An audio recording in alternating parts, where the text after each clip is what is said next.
estaremos compartiendo con nuestro hermano Alberto Mansueti, al que desde ya le damos una muy buena bienvenida. Hermano Alberto Mansueti, ¿cómo estás? Dios te bendiga, hermano. Saludos, Alejandro, saludos cordiales, bendiciones para vos y para tu gente allá en Chile. Qué bueno que hayas tenido el tiempo, la posibilidad de estar con nosotros compartiendo un tema que a mi juicio, y creo que tú lo manejas mucho mejor, iglesia, política e iglesia, ¿cierto? Son conceptos que pareciera que durante mucho tiempo han estado disociados, ¿cierto? Pareciera que en algún momento de la historia se disoció la política de la iglesia. Y hoy en día, para entrar ya en conversación, un poco los que no conocen a nuestro hermano Alberto Mansueti, él es cientista político, académico además, y creo que es fundador y director de la Academia de Ciencias Políticas, ¿cierto? Academia Cristiana de Ciencias Políticas. Amén. Okay. Academia Cristiana de Ciencias Políticas. ¿Esa está funcionando en Bolivia? Bueno, mira, tenemos gente nuestra en Bolivia, en Chile también, está Andrés Aguilera, en Perú, en Guatemala y ahora aquí en México donde yo vivo. Yo no soy el único que está en eso, tenemos varios líderes en distintos países. Gracias. Ok, entonces hay una vasta experiencia de nuestro hermano Alberto Mansueti en el área de la política y la iglesia.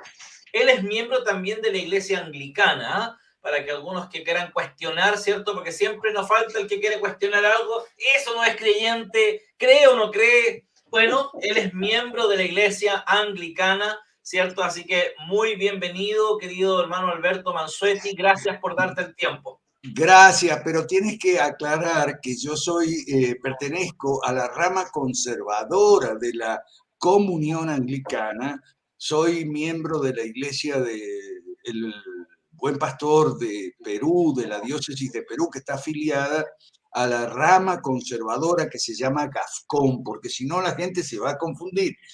Ok, muy buen punto, muy buen punto. Muchas gracias por la observación. Qué interesante, porque realmente ahí hay dos cosas muy distintas, ¿cierto? Los que conocen un poco más de teología saben que hay dos cosas muy distintas en ese sentido, ¿ya? Así que es muy importante esa observación que nos ha hecho nuestro hermano Alberto. Bien. Bueno, para comenzar, hermano Alberto, y aprovechar el tiempo, ¿qué opinas tú de la posición actual? ¿Qué opinas tú de la posición actual de la Iglesia Evangélica hablemos de nuestro continente, hablemos del continente americano, ¿no? de Latinoamérica? ¿Qué opinas tú de la actitud de la Iglesia latina en relación al concepto política e iglesia? ¿Cuál es tu observación? Bueno, la posición de la Iglesia Cristiana Evangélica hasta ahora ha sido el apoliticismo, ¿ok? Para esa posición, la política no es para el cristiano, la política es del mundo, entonces hay que el mundo siga su curso y nosotros el nuestro. Esa ha sido la posición hasta ahora y ahora veo que hay gente cambiando, hay gente, o por lo menos abierta a otras posturas, como es tu caso. Hay muchos pastores como tú que ahora están, y es por el tema de la pandemia, ahora les tocó de cerca, ¿eh? Como no se pueden reunir y no pueden ir los domingos al culto y tal, ¡oh, ups! ¿Qué pasó? Y entonces ahora empiezan a preguntarse, yo diría que es un poco tarde ya. El comunismo está avanzando en toda América Latina de manera arrolladora. Es un poco tarde, pero bueno, gloria al Señor, más vale tarde que nunca. ¿Ok? Así Ahora, es. nosotros en la academia hemos hecho una simple y llana investigación histórica. ¿Por qué esa posición apolítica de la Iglesia Cristiana Evangélica?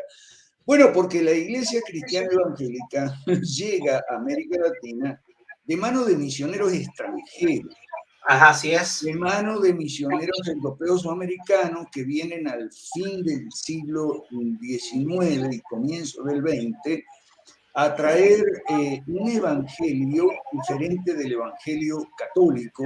Yo sé que no hay dos evangelios, pero lo estoy hablando así para que se entienda, ¿no? Se entiende, claramente se entiende, no te Pero preocupes. como eran extranjeros, no querían tener problemas, más de los que ya tenían. O sea, ¿qué pasa? Que nosotros en América Latina tuvimos 300 años de evangelio católico. Cuando llegaron los misioneros católicos en el siglo XVI y después XVII, XVIII y gran parte del XIX, venían con una actitud política, ¿ok? Además de religiosa. O sea, querían imprimir un sello cristiano católico a el gobierno, la legislación y la política, y lo lograron. En 300 años lo lograron, ¿ok? Entonces nuestros países fueron países católicos, entre comillas, ¿ok? Si eso es lo que eso signifique, al estilo de como era España, Italia o se pretendió en Francia. Sigo sin verte en la cámara, ¿ok? Solo para que sepas. Sigue nomás, sigue, te escucho, sigue nomás, te estamos escuchando. Ok. Entonces, lo lograron y cuando llegaron los misioneros americanos y europeos, ingleses, de los Países Bajos, alemanes, cuando llegaron los misioneros europeos a fines del siglo XIX y comienzo del XX, los americanos venían de los avivamientos, los despertares, y se habían hecho pentecostales, y los europeos en mucho menor medida llegaron aquí y venían de iglesias clásicas, digamos, de iglesias históricas protestantes. Pero tenían algo en común, que era, no querían meterse en la política, no querían tener problemas, ¿ok? Y entonces, eso fue lo que le enseñaron al rebaño, eso fue lo que predicaron a la Grey, ¿ok? La política no es del cristiano, déjela fuera, nosotros estamos en otro, en otro canal. Estamos en otro nivel, estamos en otro nivel. Estamos en otro canal, ¿ok? Sin embargo, en voz baja y sin que se los escuche mucho, hacían una predicación fuertemente anticatólica, ¿ok? Fuertemente anticatólica. No, mire, la política no es para el cristiano. En todo caso, los católicos se meten en la política, sí, claro, pero es que los católicos son idólatras, adoran estatuas de madera, y entonces, y la Virgen, y la procesión, y la Eucaristía, y todo eso, eso no es cristiano, eso es católico, eso no es cristiano. Entonces, venían con un fuerte mensaje apolítico por lo menos, y en algunos casos fuertemente antipolítico también, y venían con ese mensaje entre líneas anticatólico. Y bueno, así hemos sido formados. Okay. Entonces hoy en día tenemos dos problemas, los de la Academia Cristiana de Ciencias Políticas y el Movimiento Cinco Reformas que nosotros impulsamos.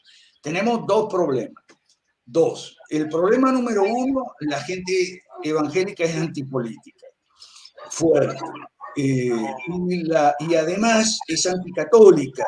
Y nosotros le decimos, pero bueno, un momentito, mire lo que pasó, por ejemplo, en Europa, en Estados Unidos, ahora con el socialismo y todo eso, los católicos y los evangélicos y los protestantes andamos juntos en eso. No es que echemos nuestras diferencias teológicas, que son muchas y muy importantes, no es que la barremos debajo de la alfombra, ¿ok? Pero en la parte política, por ejemplo, qué sé yo, con Donald Trump, que a mí no me gusta mucho, pero lo pongo como ejemplo, y antes de eso con Thatcher, con Reagan, los católicos y los evangélicos y protestantes en la parte política estamos unidos, ¿okay? y hay una cosmovisión cristiana, digamos, general, que yo le llamo genérica, que yo le llamo genérica. Por ejemplo, el libro que ayer Sí, sí. todavía lo tengo, ¿no? La creación recuperada de Albert Walters. Bueno, el cristianismo político, que por lo menos el que nosotros, porque hay muchas maneras de entender la política cristiana, ojo, Así es. en todos los casos se trata de imprimir un sello cristiano en la legislación, el gobierno y la política. Ahora, ¿cuál es exactamente el perfil de ese sello cristiano? Y cómo se trabaja, bueno, ahí siempre ha habido y hay muchas diferencias, ¿ok? Pero la cosmovisión cristiana es genérica, ¿ok? Sí. Pero la gente no entiende eso muchas veces, sobre todo los pastores. No, Ok. no. Dale.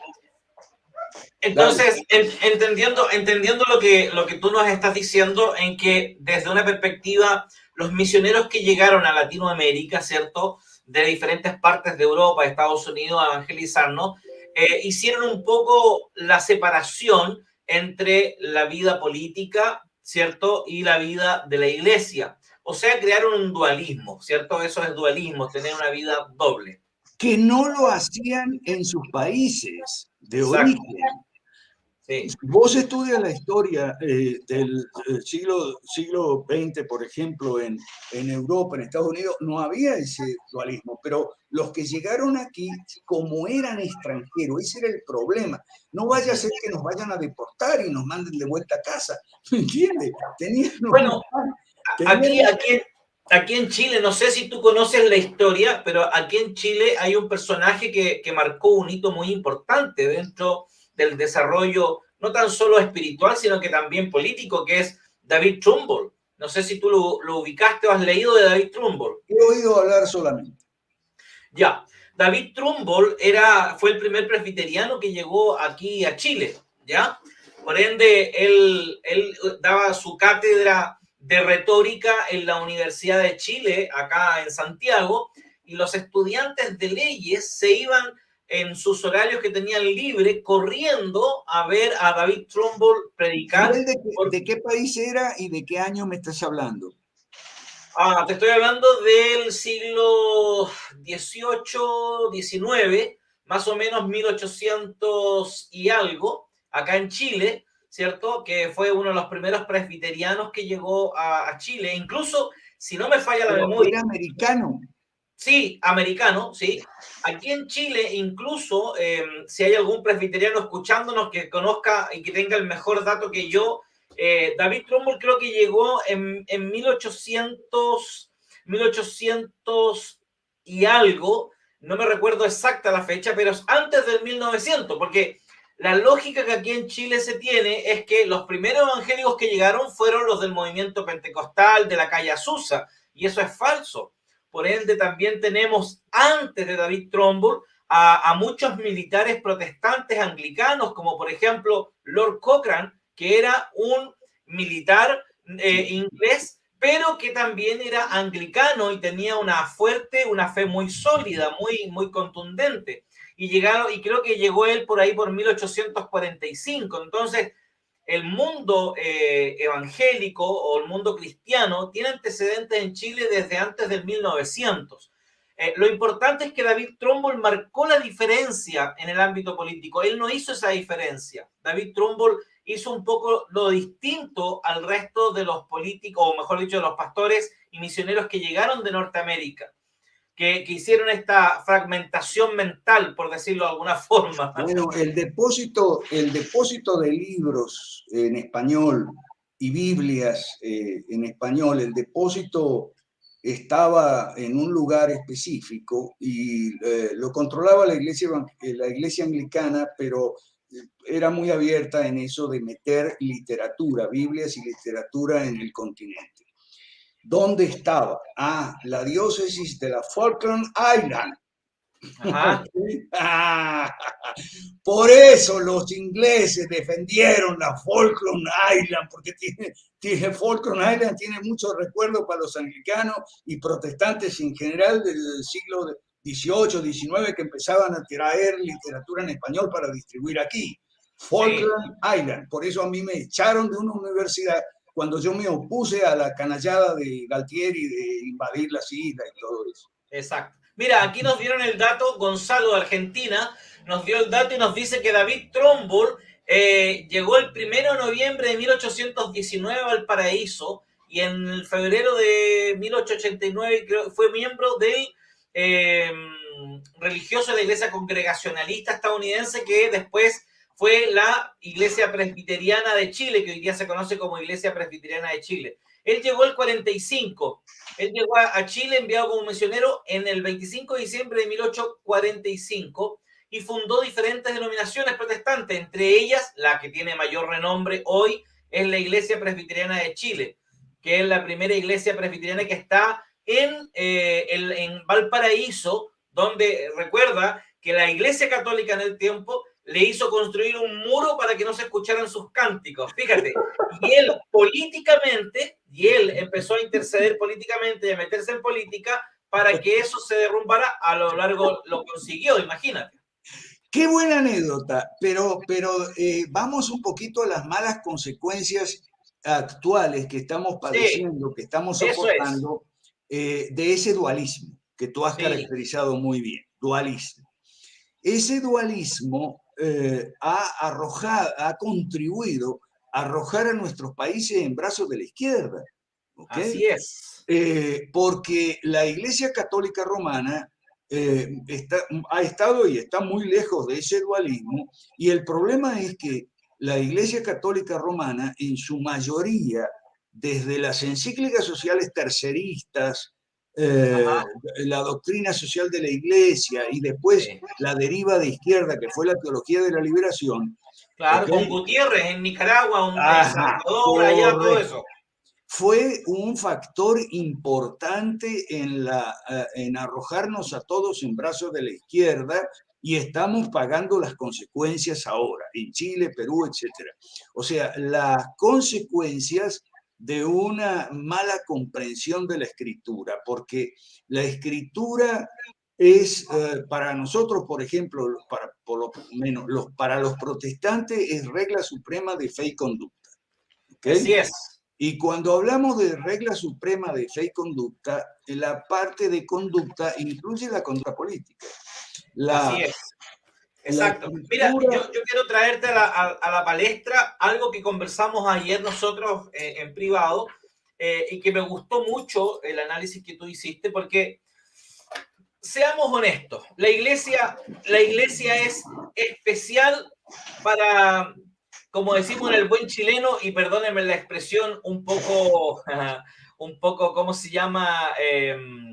Un poco cultural más que cristiana. Le sacamos el poto a la jeringa, ¿cierto? Para ser muy honesto con la expresión, digamos, para que se entienda de forma bien práctica. Perdonen si alguno le produce algún conflicto esa expresión. Pero esa expresión revela que nunca enfrentamos las cosas y esto la historia nos ha mostrado de una y otra forma. En los años 60, con la llegada, ¿cierto?, de toda la revolución del amor y todo lo demás, los hippies, etcétera, etcétera, la iglesia que hizo se guardó. Y así sucesivamente a través de la historia hemos visto que la iglesia se esconde. No ha sabido la iglesia desarrollar una posición correcta a la luz del evangelio en virtud de las situaciones culturales y políticas que cada país vive, ¿cierto? Hoy día, entre comillas, antes de hacerte la pregunta, tenemos a un presidente Bukele, o Bukele, no sé cómo se pronuncia el apellido realmente, o Bukelele, algo así es, o Bukele, ¿cierto? Que él se denomina cristiano y se nota que el hombre busca al Señor, tiene una intimidad con el Señor y le han hecho, por lo menos es lo que se mira desde acá. Aquí tú nos vas a dar toda la claridad que tenga desde ese ámbito, pero es lo que se ve desde afuera. Y pareciera que es el único como que está marcando la tónica, pero en otros casos, en otros casos tenemos Argentina, desastre, Ecuador, desastre, Perú está comenzando. Y así sucesivamente vemos, producto de que la iglesia o se esconde o busca el poder.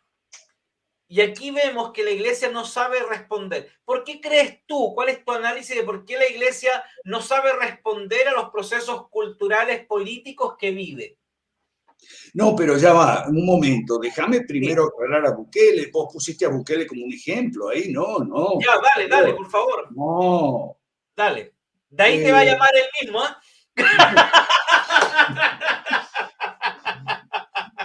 No, dale, no, hermano, dale. no. Bukele es un politiquero, ¿ok? Es el primer presidente marxista posmoderno que tenemos en América Latina. Confunde a mucha gente porque él no es creyente, no cree en nada. Su familia es musulmana, ¿ok? Su familia es musulmana. Él no cree en nada, como la mayor parte de los politiqueros, porque no tenemos políticos en América Latina, tenemos politiqueros de toda pelaje, pero politiqueros. Y el politiquero, lo que pasa en América Latina es que mira encuestas, ¿ok? Y mira que desde el año 2000 hasta la fecha, más o menos, la población evangélica ha crecido, ha Sí, superado la valla del 10% del electorado, del 10% de los votos. Y el politiquero es buscavoto. Entonces, antes el politiquero iba a las procesiones católicas y se abrazaba con los obispos y se sacaba fotos con los obispos católicos y demás. Y presumía de tener el rosario y la devoción a la Virgen tal o a la Virgen cual. ¿Okay? Pero a partir del año 2000, más o menos, se fijan que las encuestas muestran que la población evangélica supera el 10%. Entonces, toman la actitud de Chávez, que yo la vi, porque yo viví en Venezuela la mayor parte de mi vida adulta, antes de Chávez y con Chávez. Entonces, de Venezuela que no me hablen a mí porque yo lo viví.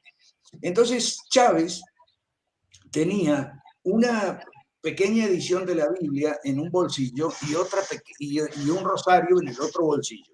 Entonces, cuando iba a un acto, o sea, y veía que la mayoría era católica, sacaba el rosario y hablaba de la Virgen del Valle y todo. Cuando veía por ahí, claro, en el otro bolsillo tenía una pequeña Biblia y cuando veía que había una audiencia evangélica importante, entonces sacaba la Biblia y decía, aleluya, aleluya.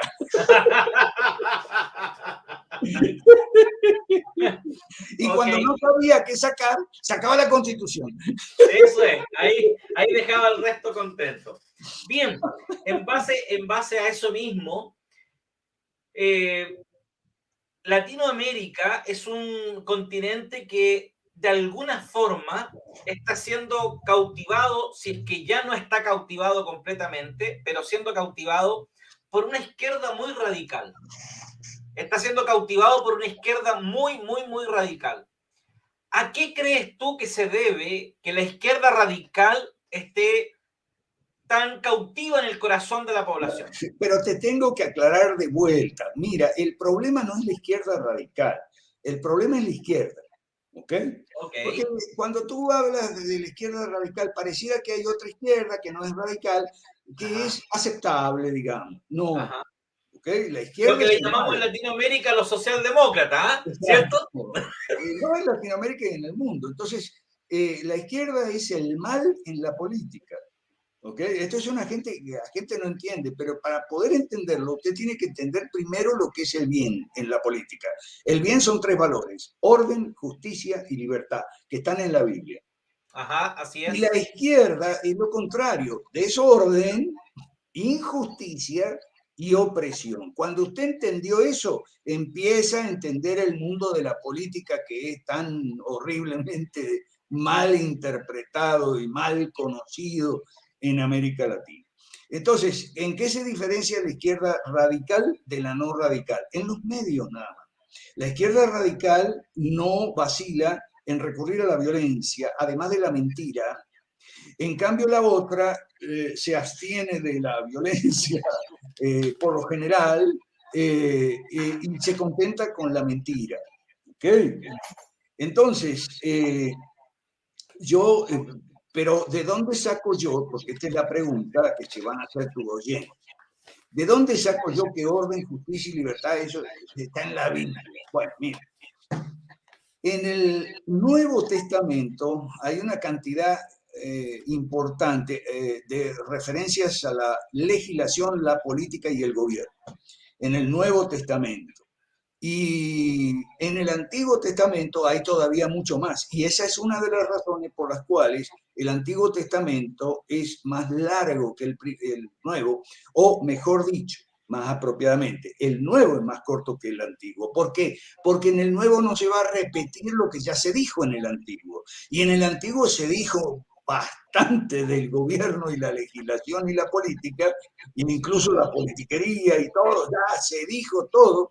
Entonces, en el Nuevo, lo único que encontramos son confirmaciones de aquella doctrina, que por otra parte, nuestro Maestro, el Señor Jesús, dijo esto: mi doctrina no es mía, sino de mi Padre que me envió. A la fresca, como decimos los argentinos.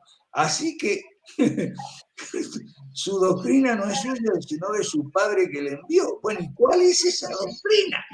Muy bien. El núcleo de esa doctrina es una parrafada que está en los 3 evangelios sinópticos. En Marcos, en Mateo, Marcos y Lucas está ese párrafo donde se dice, donde nuestro Señor dice lo siguiente: bueno, ustedes saben que en las naciones gentiles es normal que los gobernantes se enseñoreen sobre los pueblos, se arroguen derechos y potestades y encima se hagan llamar bienhechores. ¿Ok? Bueno, esa es la declaración más liberal clásica que uno puede encontrar en la Biblia y un montón de literatura de ciencia política y lo que quiera, ¿okay? Que le debemos nada menos que a nuestro Señor Jesucristo. ¿Ok? O sea, nos dice tres cosas importantes. Que el estatismo, se define lo que es estatismo. O sea, que el gobernante se enseñorea. ¿Qué quiere decir eso? Que se adueña, se apropia. ¿Okay? Se cree el dueño de la gente. ¿Okay? Se arroga derechos y potestades. ¿Qué significa eso? Y bueno, la salud, la educación, todas las funciones, todo. Se ponen en y el lenguaje que utilizan ellos es que son derechos sociales humanitarios y universales. Vamos con la doctrina cristiana, con la política cristiana. Segundo, se arrogan derechos y potestades y encima se hacen llamar bienhechores. Esa es una característica propia del populismo. O sea, nuestro Señor Jesús está hablando de populismo y es clarísimo, porque el populismo es un ingrediente, lamentablemente, del cuadro político. Entonces nos dice esas tres cosas y después nos dice lo siguiente: pero entre nosotros no será así. Mateo 20. Resulta que esa es la doctrina política de nuestro Señor Jesucristo. Vamos a estar claros. En sus propios labios. En los 3 evangelios sinópticos.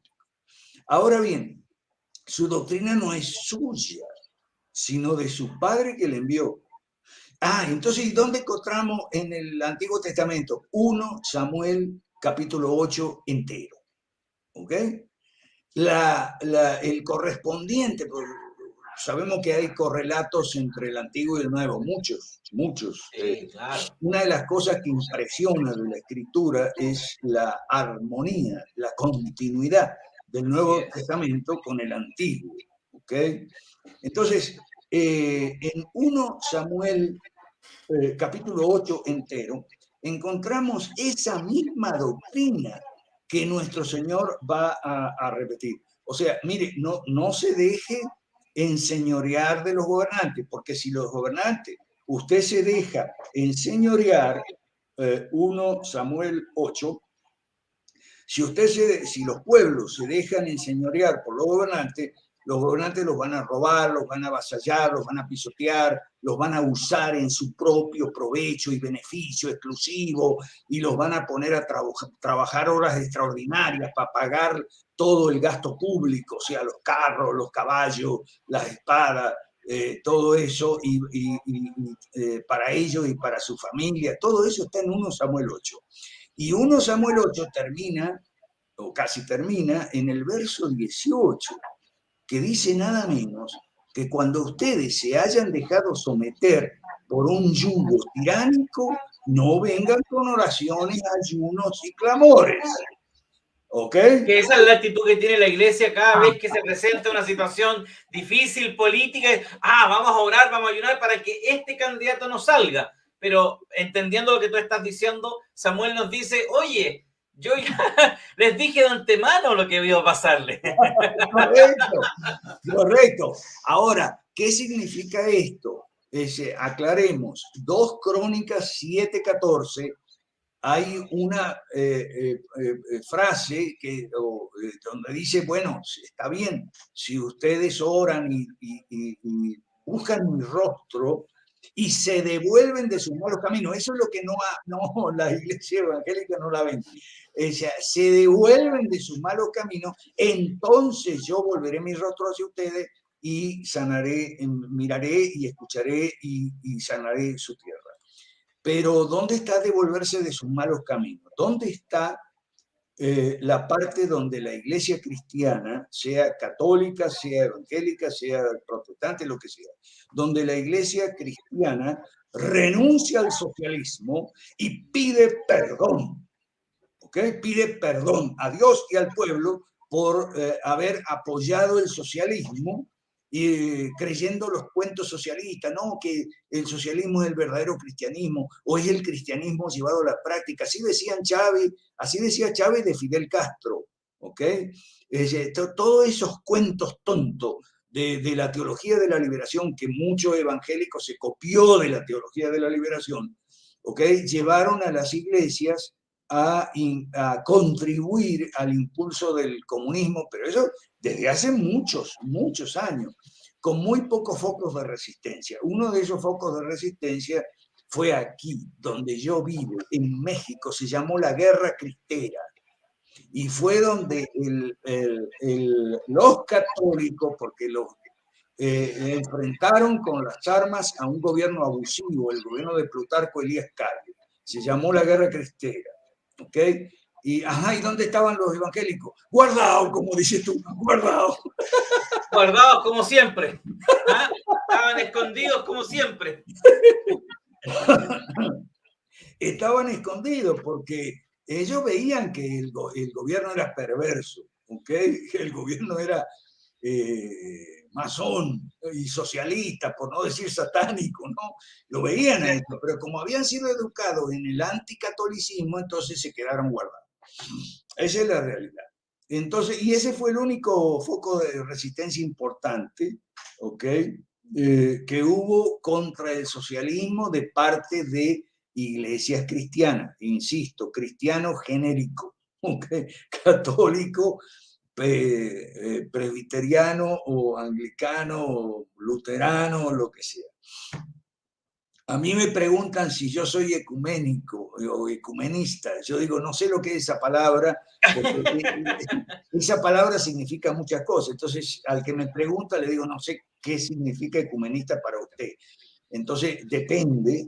A lo mejor yo soy ecumenista o a lo mejor no sé. Sí, mira, pero sí le puedo decir una cosa, yo no soy sectario. Eso es distinto, ¿cierto? Mira, aquí hay 2 preguntas que serían interesantes a ver si las podemos responder. Gonzalo Saavedra, desde Argentina, de tu tierra natal, nos dice, ¿un cristiano debería participar en política? Páralo ahí. Ya, ok. Respuesta corta, si tiene vocación, sí. ¿Ok? Pero eso depende de la vocación de cada uno. O sea, la política es un oficio para nosotros los políticos. Yo soy político, ¿ok?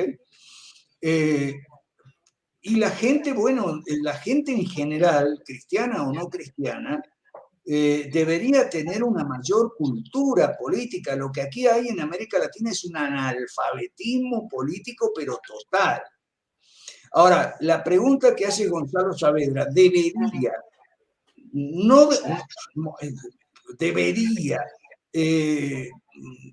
yo lo que nosotros enseñamos en la academia es que el cristiano no está obligado a ser político, como no está obligado a ser músico o deportista, el cristiano ni ninguna persona, ¿ok?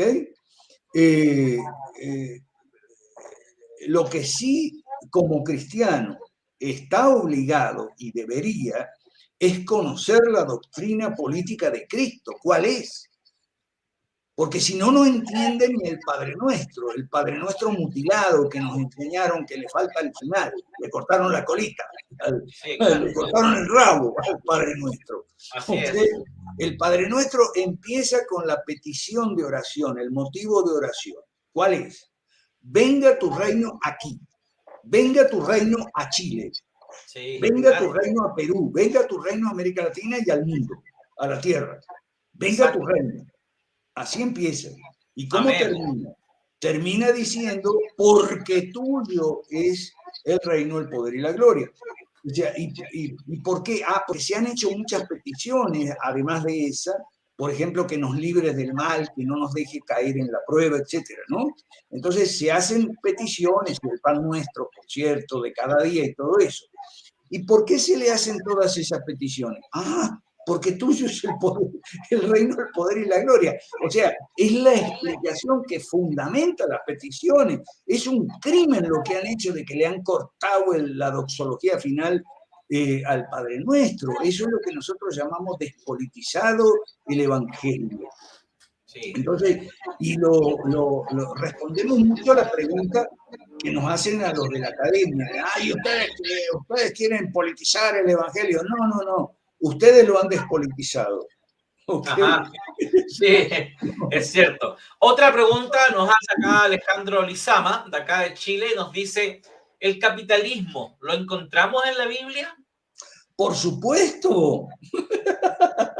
Lo que pasa es que si la gente no sabe lo que es el capitalismo y la Biblia no la entiende muy bien, entonces no, no entonces no.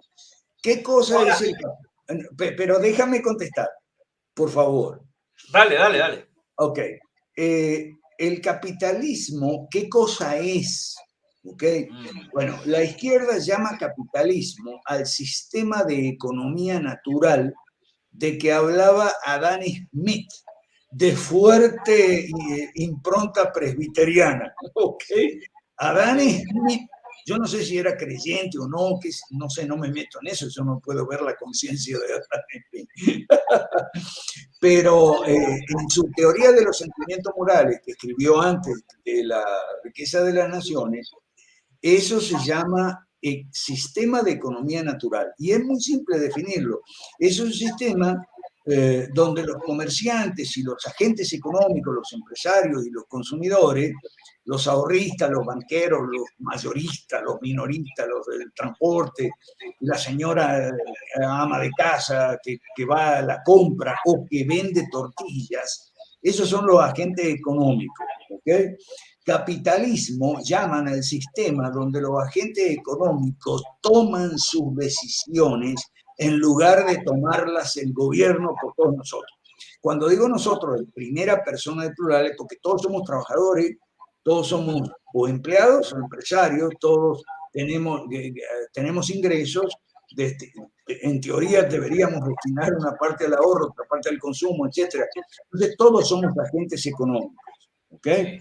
Capitalismo llaman al sistema de economía natural donde los agentes económicos toman sus decisiones sin que venga el legislador o el presidente o el vice o el ministro o el burócrata cualquiera sea el que toma las decisiones, el que te dice qué es lo que vas a vender y no vas a vender, qué es lo que puedes cobrar o no cobrar, a quién le vas a vender y a quién no, etcétera, qué productos vas a comprar. O sea, todas las decisiones económicas las toma el Estado, o sea, el gobierno. Bueno, eso no está en la Biblia, está condenado en la Biblia. En unos amoros y en los tres Evangelios.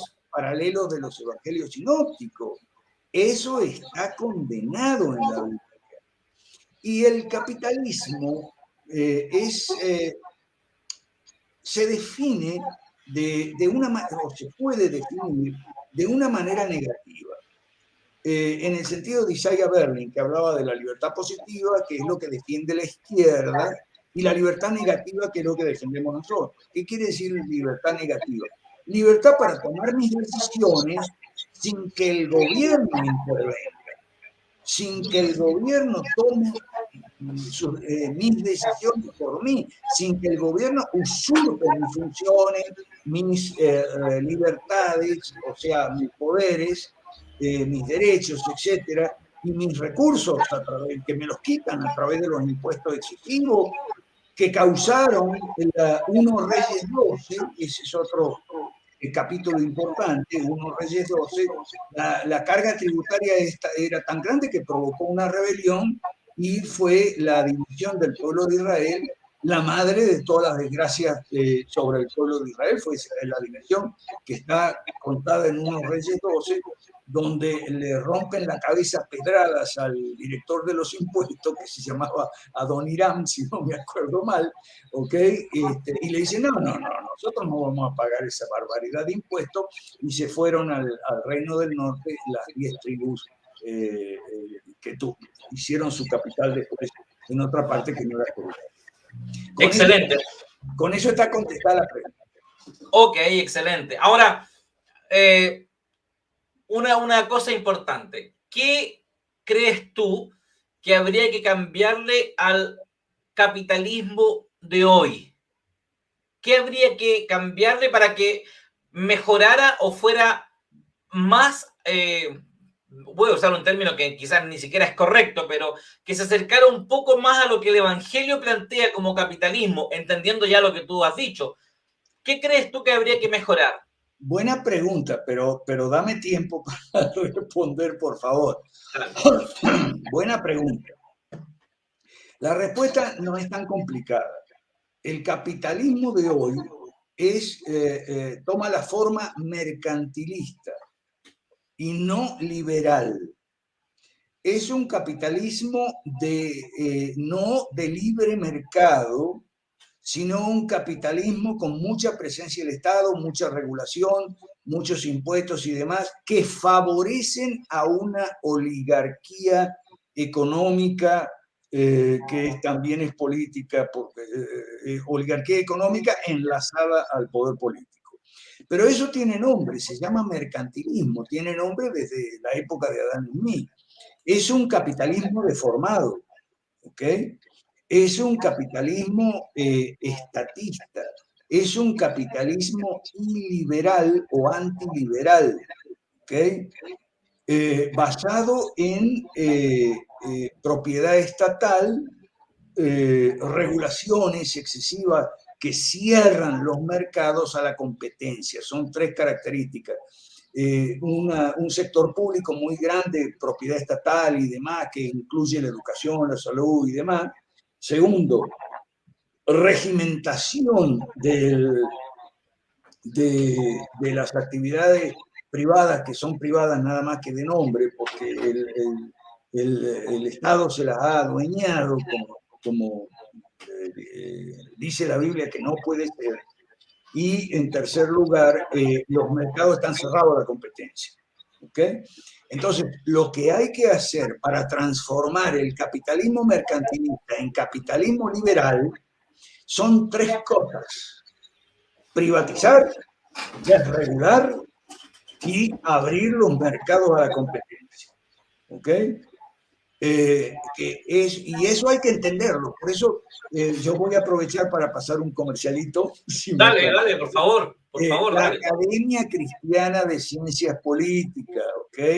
Que si Alejandro quiere, él puede representar en Chile, que como él está en Santiago y tal, me decía, nosotros le podemos pasar todos los materiales, a ver qué le parece y tal, y en una de esas asume el reto. No sé, no estoy seguro. Se lo tiro sabes que sí, tú sabes que sí, tú ya sabes que sí. Tú ya sabes que sí, no hay problema.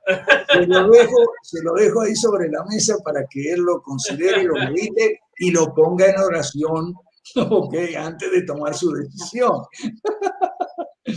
No, de veras lo digo con toda seriedad. Y lo que quiero es invitar a la gente a que se sume a nuestras clases, por ejemplo, de los lunes. Tenemos un programa de capacitación continua que se llama La Realidad, ¿ok? Todos los lunes. Los miércoles tenemos, pero ya como movimiento político. O sea, la academia participa, impulsa un movimiento político en el cual la mayoría somos cristianos de diferentes denominaciones, ¿ok?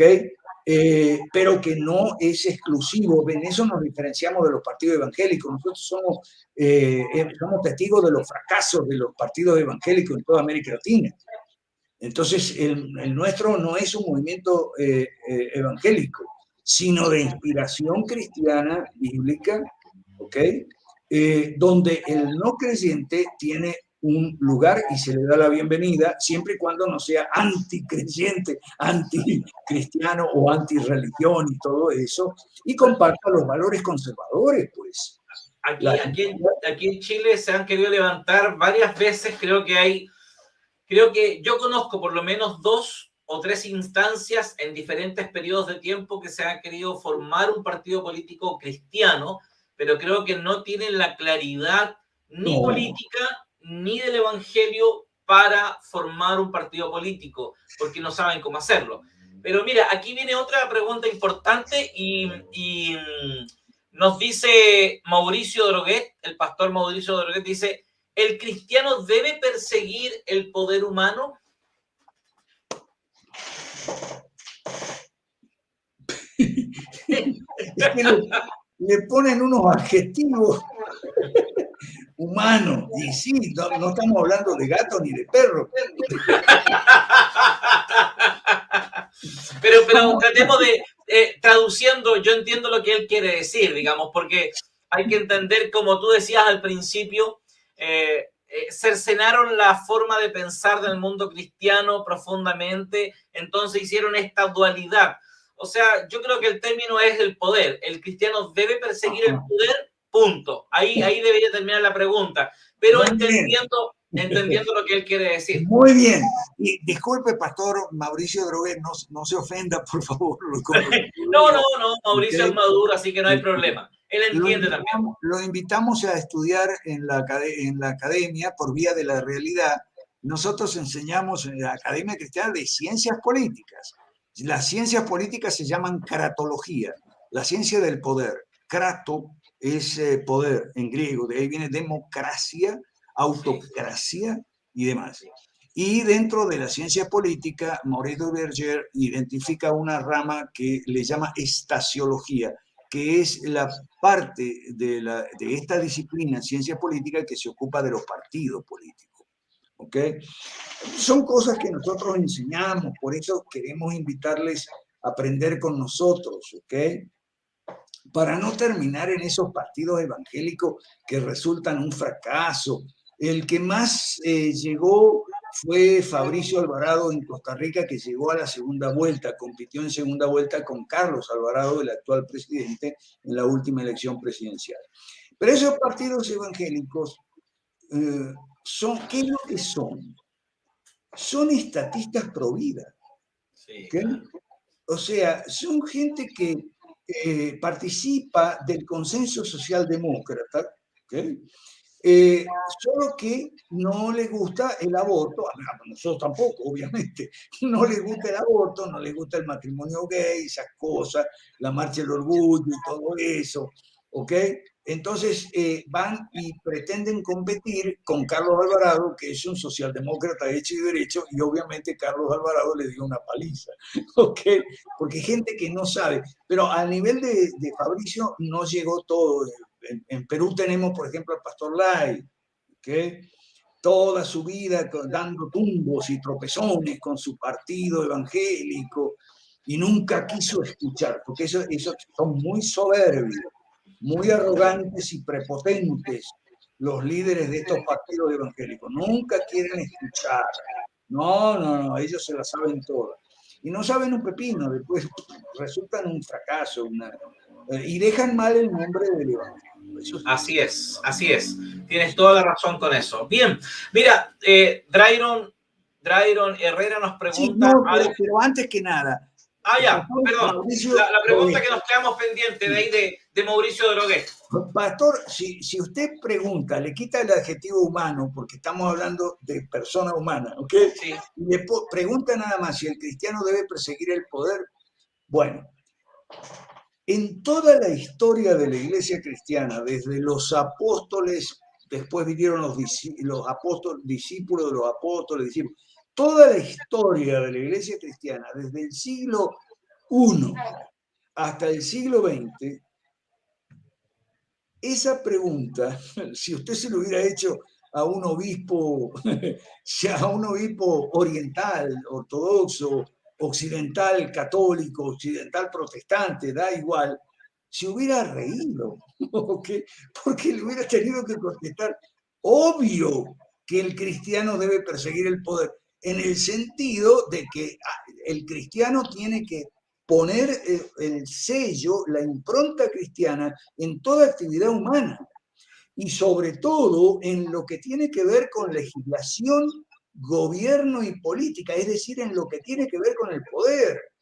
Por eso es que desde Alcuino de York, por poner un ejemplo antiguo de la época de Carlomagno hasta la fecha, los líderes cristianos buscaban ser asesores de los príncipes, y era un puesto muy importante en la iglesia, ¿ok? Asesores de los príncipes, o sea, la gente que lleva la luz, la sabiduría, y no solo la luz del evangelio en el sentido de salvación, ahí está el problema, sino también la luz en el sentido de sabiduría sobre gobierno, política y legislación, como está en Deuteronomio 4 del 5 al 8, que es otro de los pasajes que yo cito continuamente, Deuteronomio 4 del 5 al 8, que dice una cosa muy importante, que mediante o a través de la sabiduría y justicia de las leyes de Dios, la persona incrédula tiene conocimiento de Dios.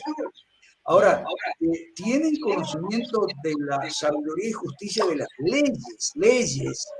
Por supuesto son leyes humanas, o sea, para los hombres. Son leyes divinas para los hombres, no para los gatos ni los perros, aunque hoy dicen que tienen derecho los gatos y los perros. Eso es Sí. realidad, ¿ok? Entonces, por supuesto que el cristiano busca, el cristiano entendido en el sentido de Deuteronomio 1, o sea, que busque creyentes sabios, entendidos y expertos, no cualquier improvisado. ¿Ok? Ese cristiano sabio, entendido y experto tiene que ser asesor del príncipe o en todo caso ocupar el trono del príncipe. Así Y es. por eso el genial Martín Lutero, yo soy anglicano, pero yo soy admirador de Lutero, ¿ok? En muchas cosas. Pero Lutero decía lo siguiente, fíjese qué sabiduría de este hombre. Decía Lutero, en el trono del príncipe, antes que un cristiano impreparado, prefiero un turco competente. Tremendo. Okay. Eso lo firma Lutero en las conversaciones sobre mesa. O sea, en el trono del príncipe yo prefiero un turco competente antes que un cristiano impreparado, porque el cristiano impreparado va a meter la pata hasta la coronilla. En cambio, el turco, si es competente, va a ser un gobierno mucho mejor que el de un cristiano impreparado. Y esa frase yo se las digo a todos los líderes de los partidos evangélicos. Les molesta, porque el partido evangélico, ¿qué es lo que quiere? Que el presidente sea evangélico. ¿Y para qué? Para consagrar el país a Cristo y tal. Pero si eso ya lo viene haciendo la Iglesia Católica desde hace 400 años. Todo el tiempo los obispos católicos tienen esa costumbre, ¿no?, de consagrar el país, Chile, Argentina, Uruguay, el que sea, ¿ok? Consagrar el país al corazón de Jesús o al corazón de María, etcétera, etcétera, etcétera, y ponerlo bajo la protección de la Virgen tal o cual. Y los evangélicos se copian lo malo de los católicos, pero no se copian lo bueno de los católicos. Es una pena, ¿ok? Sí. Bueno, esa es una tremenda realidad. Realmente el mundo evangélico es una copia mala y fiel copia del catolicismo apostólico romano, porque esa actitud que tú planteas de que el partido político evangélico quiere tener un candidato evangélico para que el país sea más evangélico, eso es sectarismo. Eso es sectarismo. Eso no es política. La política es el conjunto de opiniones, ¿cierto? Lo estoy definiendo desde mi punto de vista, nomás. Y además, déjame que te diga una cosa que es poco conocida en el Cono Sur, ¿ok? Presidentes evangélicos, vamos hemos tenido 3 en Guatemala, cada cual peor que el otro. Sí. Eso es importante. Sí, porque en Guatemala el evangelio con los predicadores americanos llegaron con el apoyo del ejército de los Estados Unidos, ¿ok? Entonces Guatemala, por esa razón, Guatemala es un país donde la mayoría, los evangélicos son mayoría y los católicos son minoría. Es más, los evangélicos son los ricos, clase media, acomodada y clase alta. Los católicos son los pobres. En Guatemala, yo viví en Guatemala.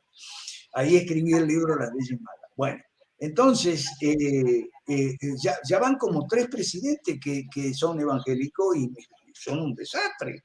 ¿Ok? Y además, en los otros países que no son Guatemala, hay regiones, por ejemplo en Brasil, donde los gobernadores, y en Perú también, los gobernadores evangélicos y alcaldes, intendentes, o sea, tampoco han hecho buen papel, más bien mal papel. Exacto. Y a mí me tocó ir a visitar a unos pastores hace muchos años, hace 20 años. Me tocó en Perú ir a visitar unos pastores evangélicos que estaban en la cárcel por corruptos. ¿Okay? Imagínate. No, pero ya va. Cuando llegué, conversamos ahí y bueno, en el transcurso de la conversación, ellos me dijeron que no eran corruptos, que eran inocentes. Y me pusieron las razones y tal. Y yo les creí. No eran corruptos, eran inocentes, pero estaban en la cárcel. ¿Por qué? Porque se metieron en un terreno que no conocían. ¿Ok? Y les fue mal. Que creían que no vamos a llevar el evangelio y bueno, terminaron de vicealcalde y concejales y todo eso en una región del Perú. ¿Ok? Terminaron en la cárcel. Y yo se lo dije, mire, yo soy abogado. Cuando yo llego a una cárcel, lo primero que me dice el preso que es inocente, siempre me dice que es inocente. Claro. Rara vez te dice sí, yo de verdad que... Exacto, es rara la vez que dice alguien que reconoce su culpa, ¿cierto? Lo normal es que el preso te diga, y esto lo sé como abogado, ¿no? Que el preso te diga yo soy inocente. Pero yo a veces les creo, porque yo no confío en el sistema judicial. El sistema judicial, así como deja libre un montón de sinvergüenzas y bandidos y criminales, encierra a algunas personas que son inocentes, y eso pasa. Entonces, a estos pastores, yo les dije, yo les creo, ¿ok? Yo les creo, pero esto les pasa por tontuelos, por haberse metido en un terreno que no conocían, muy peligroso. Eso sí, quiero que quede claro.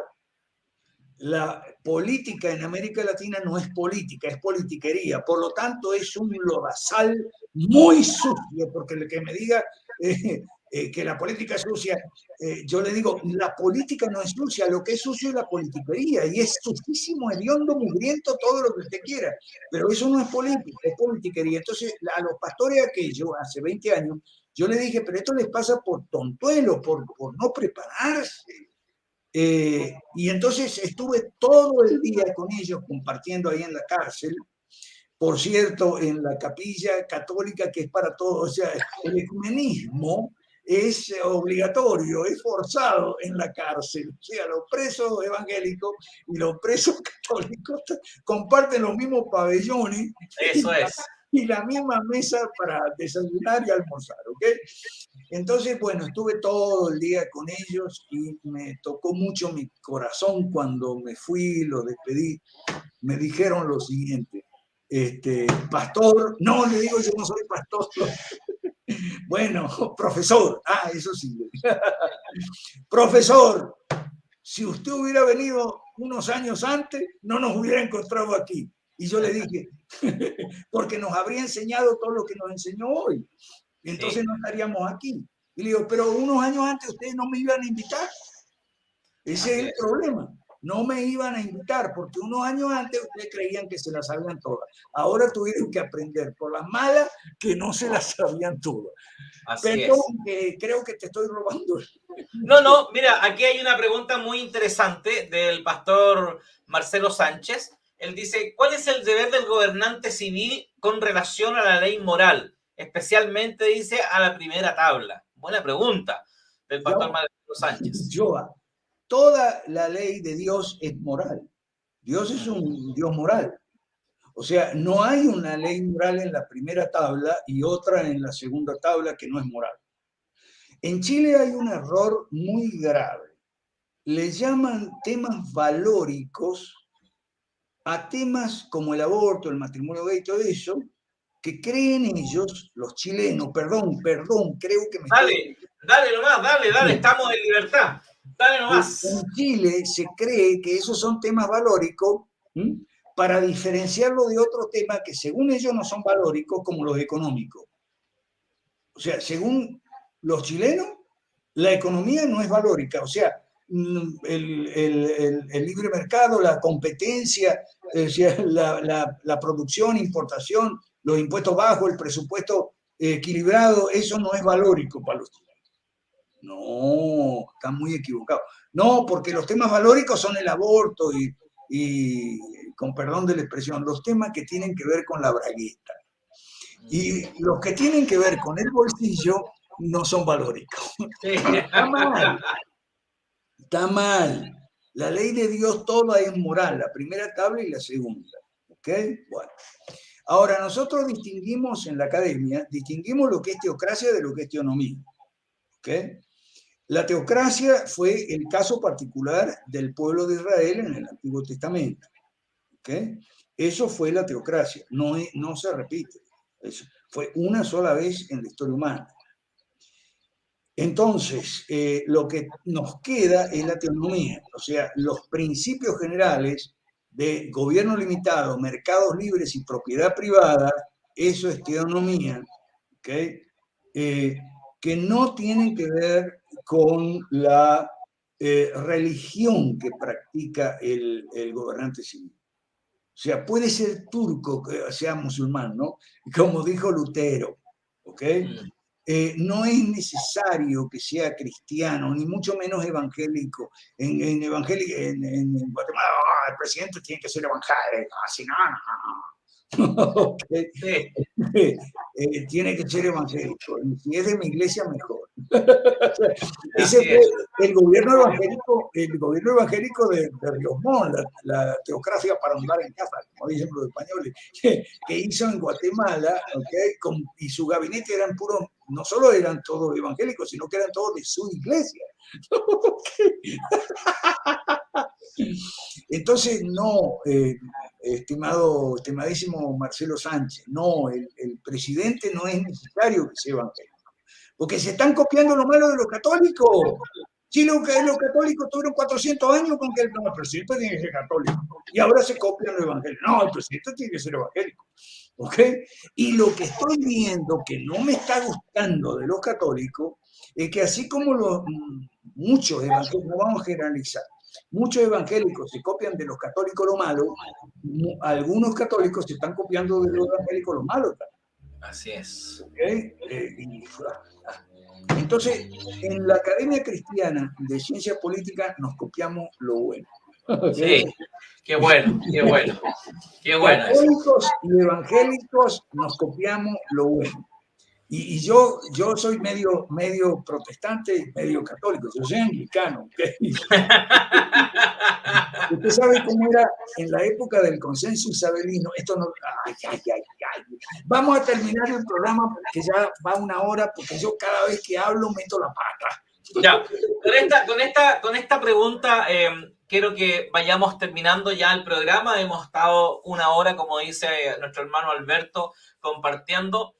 Y antes de hacerte la pregunta, en 2 sábados más, ¿tienes tiempo para otro programa? Nos ponemos de acuerdo nosotros internamente después con algún tema más puntual, pero tienes el 21 de agosto, ¿tienes tiempo? ¿El sábado? Ya lo estoy anotando. Si Dios me da vida y salud, ahí estaremos.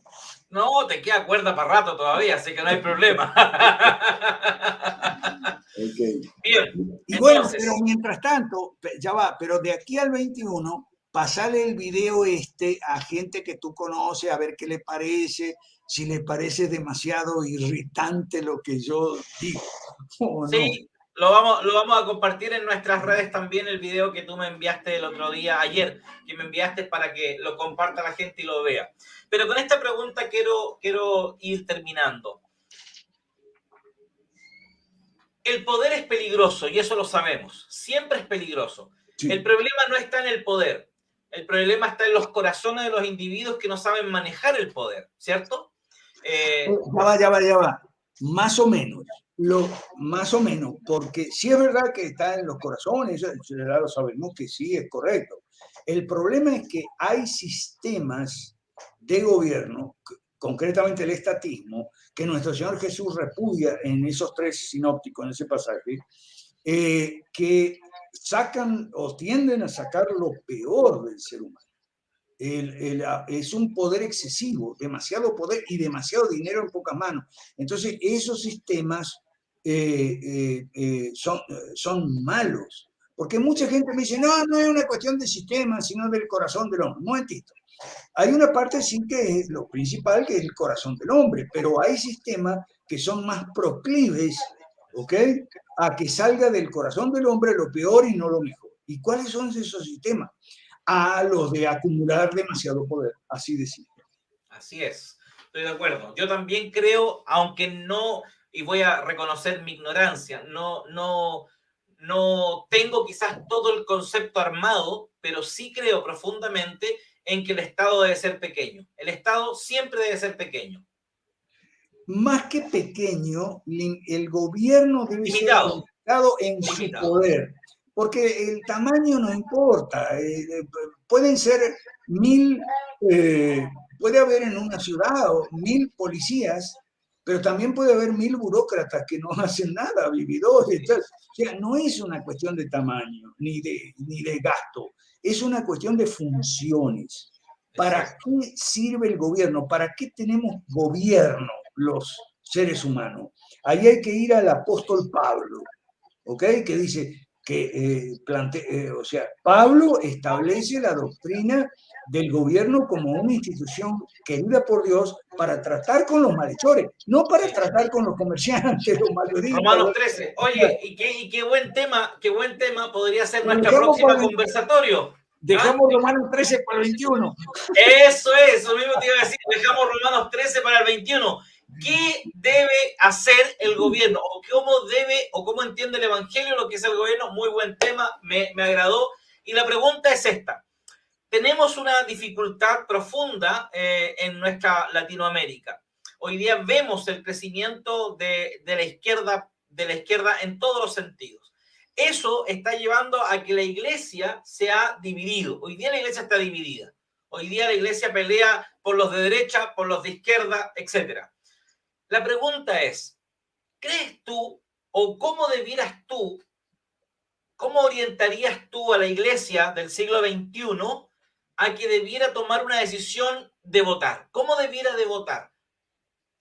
Bueno, el 21... No por quién, ojo, no por quién, sino que cómo debiera un creyente tener capacidad de decir, por este tengo que votar, por este no tengo que votar. Lo ampliaremos el 21, el tema de... Muy bien. El voto cristiano en el siglo XXI. ¿Okay? Excelente. Bueno, entonces, la respuesta es muy simple, pero la vamos a ampliar. Mejor dicho, no es simple, pero se puede resumir corta. Puede haber respuestas cortas para muchas preguntas. Y el cristiano nunca debe votar por un candidato identificado con una cosmovisión humanista estatista. Porque eso está Dice, ¿cómo termina ese párrafo que yo cito siempre de los tres sinópticos? Entre nosotros, entre vosotros, no tiene No que será ser así. así. Entonces, ¿cómo va a ir el cristiano que va y vota por un estatista, por una opción, una fórmula estatista, un partido estatista, un candidato estatista? Se contradice expresamente lo que nuestro Señor dice en los tres evangelios sinópticos, caramba. Así Tendría que, es. tendría que tomarlo con menos ligereza. Sí. Y otra cosa, pero eso lo dejamos para el 21. El voto no es un deber. Ojo, Exacto. el voto es un derecho, pero no un deber. Y el que le diga que es las dos cosas está equivocado, está incurriendo en una contradicción, porque un derecho, ahora voy a hablar como abogado, un derecho es una facultad que usted puede ejercer si quiere y si no, no. En cambio, un Exacto. deber, usted no es inescapable, usted no puede decir que no. Entonces, no puede el voto, ni ninguna otra cosa, ser un derecho y deber al mismo tiempo. Es una gran mentira. El voto no es un deber, es un derecho. De manera que el cristiano que no encuentra ningún candidato apto para un voto cristiano, no debería votar, así de simple. Pero el 21 seguimos. Muy, muy, muy, muy, muy interesante. Hermano Alberto Mansuetti, muchas gracias por tu tiempo, gracias por todo lo que diste en esta tarde. Realmente creo que abriste la mente de muchas personas en nuestro pensar y nuestra forma de ver y de entender también la política y la iglesia, que son cosas que tenemos que empezar a ahondar. Me gusta mucho Francis Schaeffer, no sé si lo ubicas, Oh, al sí, gran filósofo Francis Schaeffer. Él decía que el evangelio debe abarcar todas las áreas de la sociedad y la cultura. Así es, y Kuiper también son los autores que no. Porque el 21 vamos a hablar de cuáles autores, Eso, como sí, cuáles ese. autores son los que nosotros enseñamos en la academia. ¿Ok? Ok. El tuyo. Como este otro, ¿cierto? No, ese es otro. Bradford Littlejohn, Los dos reinos, un excelente material, muy buen libro. El de Albert Walters, que tiene ahí Alberto Mansuetti, La creación recuperada. Excelente libro. Si usted no tiene hoy día una cosmovisión clara, concreta, bíblica, ese es el mejor libro escrito en relación a cosmovisión. Sin duda. Bien, hermano Alberto, tus últimas palabras para ya irnos despidiendo y despedir a todos nuestros hermanos que han estado, que Mauricio Droguet nos dijo muy interesante tema, agradecido, saludos desde Colina, Santiago, buenísimo programa, Gonzalo Savera desde Argentina, y déjenme ver aquí, que aquí pusieron algunas otras preguntas. Bueno, saludos desde Iquitos también, Perú, allá de Palacios que nos ve en la selva amazónica. Yo viajo mucho a la selva, así que viajo mucho a Iquitos, a Perú, harto, así que muy bien. Todos muy contentos, muy agradecidos por todo lo que pudimos compartir hoy día. Así que Alberto, por favor, tus últimas palabras. No, digamos palabras de cierre, no digamos últimas Eso palabras. es verdad, mejor. Tú estás como los predicadores, tú estás como los pastores. Cuando esto es lo último que digo y al final se extiende como una hora más el mensaje. No, mi palabra de cierre es una invitación a estudiar, que se contacten conmigo o con nosotros, los maestros de la escuela, de la academia, que somos varios. Está Angie Camacho en Bolivia, está en Perú tenemos a José Luis Tapia, en fin, que se contacten con nosotros para estudiar, para aprender. Eso es todo, no quiero hablar más hasta el 21. Ok, Gracias. muy bien. Y bueno, la conversación, nosotros tenemos ahí una conversación pendiente. Me gustó el desafío. Creo que nosotros como ITR estamos dispuestos a avanzar en esto y hacer alianza estratégica con ustedes, que me interesa mucho el tema, me interesa más profundizarlo, aprenderlo más, entenderlo mejor también. Así que agradezco mucho tu tiempo, Alberto. Un fuerte abrazo. Yo sé que ahora tú tienes otro programa, que tienes que conectarte a otro programa en un ratito más, así que gracias por todo. Muchas bendiciones, que el Señor te bendiga y te siga usando para despertar Gracias. las conciencias de aquellos que están ahí todavía pensando en la izquierda. Lo mismo para ti, oíste, muchas bendiciones, que el Señor te siga usando a vos y a tu ministerio y a tu instituto.